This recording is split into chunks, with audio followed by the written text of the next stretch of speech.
ಶತ್ರುಗಳಿಂದ ದೇವ ತಪ್ಪಿಸು, ಎದುರಾಳಿಗಳಿಂದೆನ್ನ ರಕ್ಷಿಸು.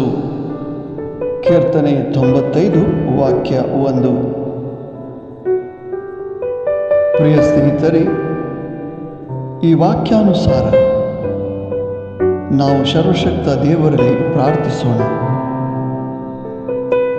ಪ್ರಭುವಿನ ಮೊರೆ ಹೋಗೋಣ ಮತ್ತು ರಕ್ಷಣೆ ಹೊಂದೋಣ. ಆಮೆನ್.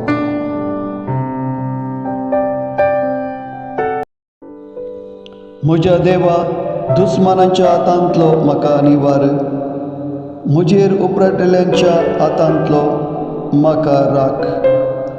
कीर्तन 50:9 ओळ 1. या उतराप्रमाणे सर्वेस्वर देवा कडेन मागया. दुस्मानाच्या दोशींतले आनी आमचेर उपराटल्यांच्या हातांतले रक्षण जोडया. आमेन.